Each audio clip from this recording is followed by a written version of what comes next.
Hey, I'm not saying Wilson Fisk is fat, but I tell you, when he steps on a scale, it says 1 at a time. This has been long overdue, my friends. And today, as you can see, we're going to be covering the Amazing Spider-Man 2 video game for PS3, Wii, U, and me. Anyway, I know 90% of you are here for one thing, so I'll just cover that first. The swinging. How does it compare to Spider-Man 2 for the GameCube, PS2, and I think it was on the Xbox too, I'm not sure. Well, it's only halfway similar to that game. The web swinging is done using the triggers. Left trigger controls the left hand, right trigger controls Spider-Man's right hand. It's not as enjoyable as Spider-Man 2, mostly because they had the option to put things in there that they actually didn't. Like, in order to do a swing boost, which on the old one, if you had the easy mode enabled, you could just swing with the right trigger and you press L as a boost. And I'm speaking of Spider-Man 2 for the GameCube, obviously. But in this game, you use both the left and the right triggers at the same time. When you press them, that gives you a swing boost. My only problem with this is that the swinging sometimes goes off course, as I said before. Sometimes when you're trying to go straight, the web wants to attach to a building on the right, meaning you're going right. And that can be quite cumbersome sometimes when you're trying to race to an objective or something that you're about to miss. Web Rush has been slightly improved from the first games. It is still really enjoyable to use, and at the same time, it seems like they've given you a little more options. I noticed that it gave me the option to soar into the eye. I noticed it gave me the option to soar into the sky a little bit more, and it gave me more icons to choose from when I would just hold R1 so I could see where I needed to go. Overall, it's a really, really great addition to this franchise. And I'd be disappointed if they took it out anytime soon. This is the one mechanic in the game that allows you to feel as if you are Spider-Man. You know how those little outros to the movies go where he's swinging for about 4 or 5 minutes and it's just awesome? That can be done using Web Rush. In fact, I did it for about 20 or so seconds and you should be seeing it now. Watch this.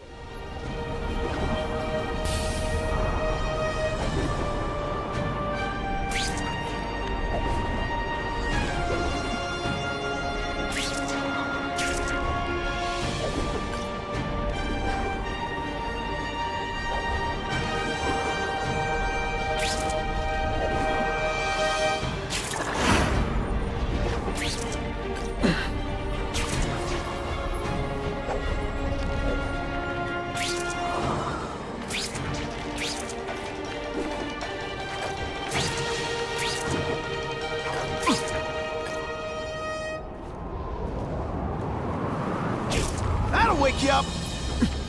Okay, I'm gonna move on to the combat. The combat is still Arkham Light. You can now counter 2 enemies at once, similar to how they did in Arkham City, where in Arkham Asylum you could only counter 1 person, and in Arkham City you can counter 2.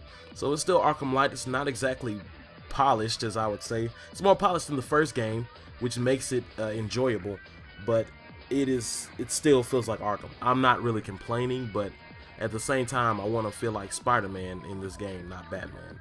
The other upgrades, including for the web swinging, are nowhere near as varied as the ones from the original Spider-Man 2 game on the GameCube and PS2. You can't do tricks. Spider-Man does all that himself when he's turning in midair and stuff like he's doing it himself.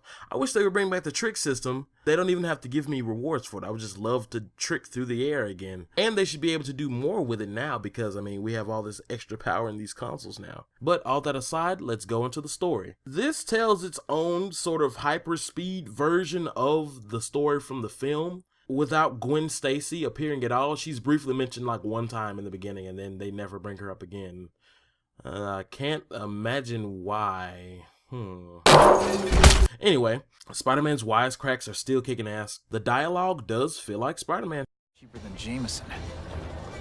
Smells like sweaty fat guys and burritos in here. No offense to burritos. Honestly, like I said before, they could just call this The Amazing Spider-Man and just rip a storyline straight from the comics because honestly, it had nothing to do with the movie almost, aside from having Electro. And honestly, I don't know. I understand that they couldn't get the likeness of these actors. Maybe they couldn't pay for the likeness, but he looks less like Jamie Foxx and he looks more like DMX. I don't get why he had to look that far away from the original thing. And Harry Osborn is blonde. Yeah, I don't get it either. I understand you can't use Dane DeHaan's likeness, but I mean, I don't ever remember Harry being blonde in the comics. You could at least give him black hair. The voice acting, it's pretty good. Sam Riegel does an amazing Spider-Man, no pun intended. All the other voices, they feel a little bit phoned in, but all in all, they're still pretty enjoyable. The only one I really have a gripe about, just because I have something to compare it to, was Kingpin's voice. It's done by J.B. Blanc, he did an okay job, but sometimes it just sounds like a skinny guy trying to sound fat. I'm not a fool, Spider-Man. I've admitted no wrongdoing, broken no laws. There's no evidence against me. It didn't actually sound like, a big guy or anything like that.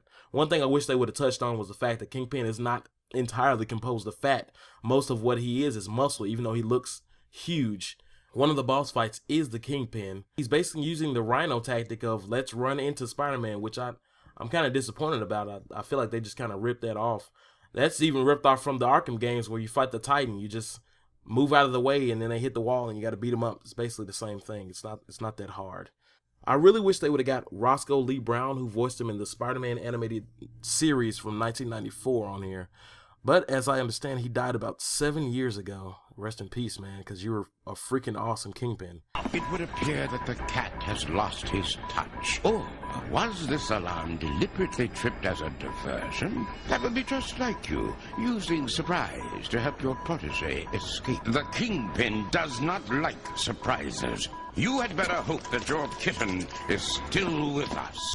Lastly, I want to talk about the city. They kind of tried to Spider-Man 2 it up here, but they didn't really polish it as well. For instance, there are random crimes that happen, random events in the city. However, they have this new system called Hero or Menace. Basically, this thing is really, really obnoxious. I couldn't even swing around for 2 or 3 minutes without being labeled a menace.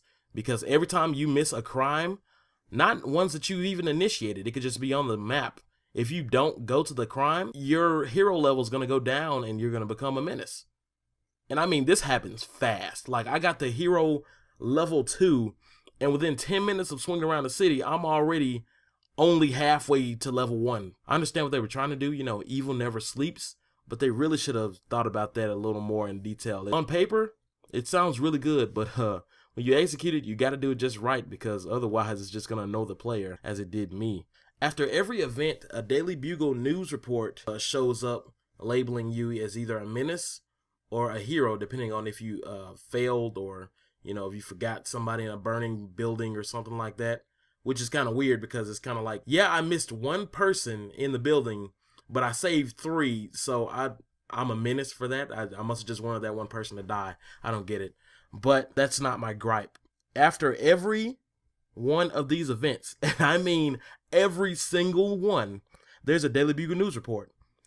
It's pretty cool in theory, but once you get the same news report over and over and over and over again after every single event, and mind you, it's like 5 or 6 events happening in the city at once, most of which you're going to have to go to because they will expire and your hero level will go down, it can get a tad annoying.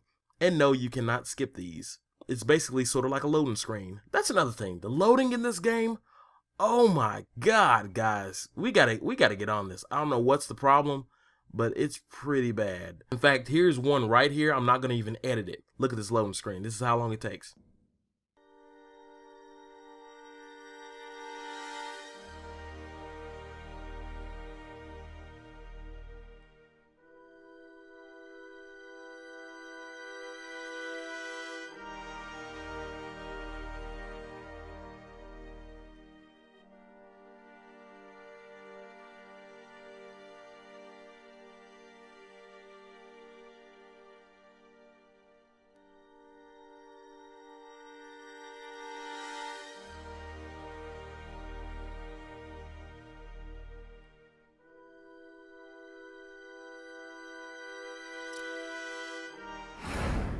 That is insane.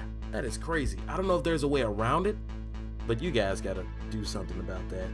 All in all, it's a pretty okay game. I really enjoyed it. I still do enjoy it. I like swinging around the city. Some of the mechanics really hold it back from what it could be.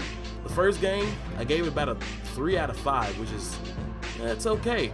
And for this one, it also gets a 3 out of 5. It's okay. Which is funny because the first Spider-Man 1 game on the GameCube, I gave that a 3 out of 5. Spider-Man 2, I gave a 5 out of 5 because they executed everything and developed everything all the way through. With this one, their intentions were in the right place. There's plenty of little nods to the Spider-Man universe, including a poster of Arana, which is a kind of an obscure character now because they kind of stopped focusing on her in the main universe. But this game really is a celebration of Spider-Man. Again, way more so than the one last year. I feel like this is the one that should have been the first game, and the one last year shouldn't have just came out at all. It felt like a beta. Got different costumes, so there's a little bit of replay value. You can upgrade these costumes as well, but it's not like, you know, the old Spider-Man game where you just get the powers and you know, that's it, because the Captain Universe suit, that would just break the game if you were involved all the time. But yeah, guys, I honestly recommend at least a rental. This thing is in Redbox at the time of this video, so you should probably check it out. Thanks for watching my first video game review. You know to comment, you know to like, you know to subscribe. Everyone else already has. Anyway, guys, it's your Foxarocious. Live strong, game on. That'll wake you up. X gonna give it to you. He gonna